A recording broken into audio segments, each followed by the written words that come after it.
Today we're gonna cut this wheatgrass here, and we are going to blend it, and then we're gonna put it into a green smoothie. So we're gonna infuse it with the green smoothie here. Now this is just a classic green smoothie, I call it. It's really it's an Arnold's Way smoothie. You know, and I give all the credit to him. I believe he calls it banana whip, and it is bananas, apples, pears, and greens. This could probably be lettuce, kale, collard greens, broccoli greens, you know, turnip greens, whatever you interpret it as, but it is a simple lettuce, apple, pear, greens smoothie. Very simple, very delicious. And thank you, Arnold, for your insight into the smoothie, because you really have helped me perfect my own recipe by giving some of your recipes online. So I'm going to put a link below to arnoldsway.com or his website there, and also he has a YouTube, and he's very genius man. Has you know, been a pioneer of the smoothie. So tribute to you, Arnold, here. But I'm going to be doing a little bit of wheatgrass, and what we're going to do is we're going to blend it in the blender. I'm very new to this. This is my very first tray of wheatgrass here, and I feel like it's tall enough. I don't know a lot about it, but I'm going to blend it. It's going to go in the smoothie, but what we're going to have to do after we blend it is freshly press the wheatgrass. So I have a small technique for that, and I'm going to show you guys, I'm going to share with you guys some of that. So we're going to go ahead and blend it real quick. First, let's get another jar out, and I'll show you my blending apparatus. Very ghetto. This is a tea infuser. This is an infuser for tea. You dunk it into your tea. You can also make coffee with it. It has very fine mesh colander. So what we're going to do is we're going to press the wheatgrass after it has been blended. So we don't want to blend it too fine. I've already learned not to blend it too fine and not to use too much water. We want to keep it as potent as possible.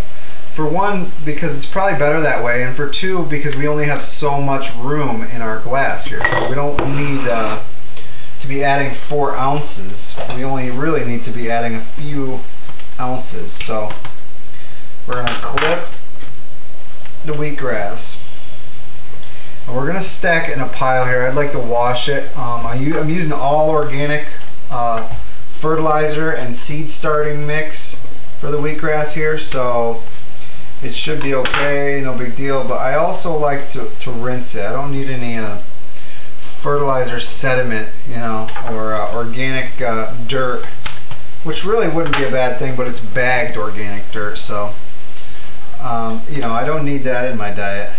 I'm not sure what pathogens are on that. But hey, what are you gonna do, you know? My body will digest it. So we're going to continue here to clip this wheatgrass really low. You know, we want to get the maximum benefit out of it. And we're just going to leave a little island of wheatgrass here. I'm just introducing this very slowly to my body. I've only have done this one other time now. And I've had wheatgrass one other time besides that, but this will be the second time recently that I've had wheatgrass here. And what we're going to do is we are going to wash it real quick in a small colander, which I'll be right back. I'm going to wash this wheatgrass, just rinse it, give it a rinse. Okay, perfect. And I'm going to just throw it in there whole. Okay, and I'm going to get a little bit of water. I'm going to try only go with 1 ounce of water.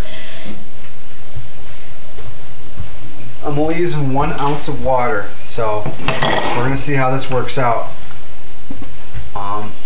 Let's just check it out here.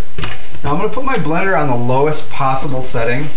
This particular blender has a really low setting, and I'm going to feather it a little bit.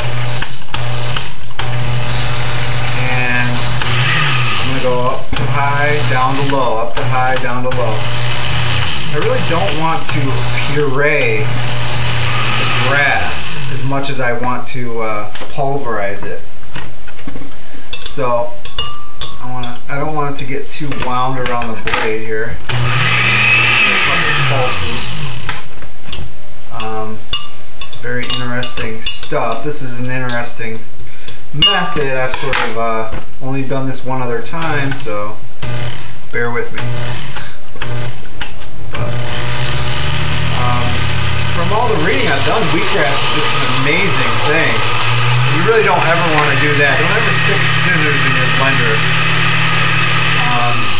So give it a little pulse. It's still pretty fibrous, and that's what I want. I really want it to remain pretty fibrous. I don't want to dissolve all the fiber in it, because I want to be able to strain out only the purest of the liquid here, and I don't want to get any of that really overdone fiber. So that's as much as I'm going to do it right there.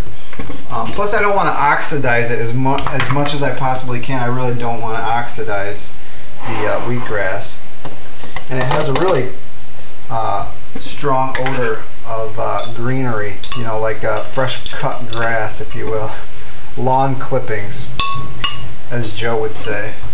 And that's really what it is lawn clippings, but you know, it's wheat.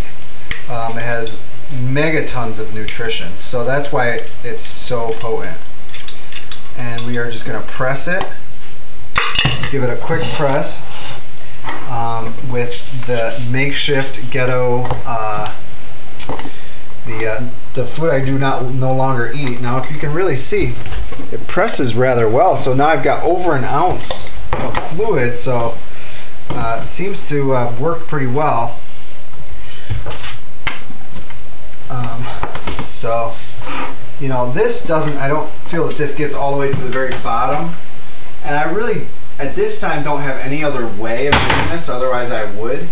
I would seek out a different method, but I'm going to go ahead and use this one because, I don't know, I just feel like this one hits the bottom more, you know, but it's all done. It's pressed. I mean, the pulp is rather dry at this point, you know.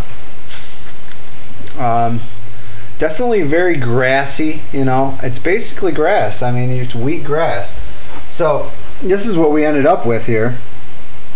And this is back when I used to eat flour, you know, but times have changed, you know. But this is what we ended up here, and it's watered down version. And what we're going to go ahead and add that to our green smoothie and mix it right in here.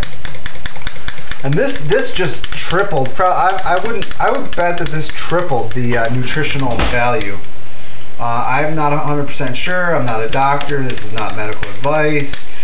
Consult a physician. Blah blah blah.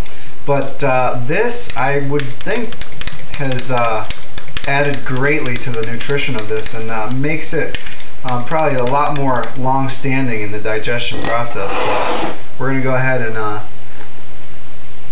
cheers. And you really, I mean, really, I can't even taste the difference, but the wheatgrass by itself was pretty strong. So now here I can't even taste the difference. This is my classic. I practically live on this, you know. Oh yeah, I mean, I can taste it you know, just a little bit, but you know, it definitely adds a little bit of a kick, and I'm hopefully going to be planning on using this as a bit more of a greenery supplement and feeling the results of it. I don't have to be the one to tell you. I mean, you could read it in many books. The wonder of wheatgrass. You know, it's a wonder we even eat wheat as a bread form, because it's I've heard 1,000 times more nutrient dense per pound in this form right here. So get your wheatgrass on, grow some wheatgrass. It's easy as pie. Hopefully I've shown a few videos that can show you kind of how to do it. I am going to do a step-by-step series on exactly how to do it. Now this is going to happen when I get more supplies and the greenhouse is up and running a little bit more. So check out the wheatgrass greenhouse, and we're going to be adding another video of that very shortly. So there's many more things I want to get into. There's just one more thing I want to show you before we go. Look at that jar of sprouts. Now, that's a jar of sprouts right there. Homegrown.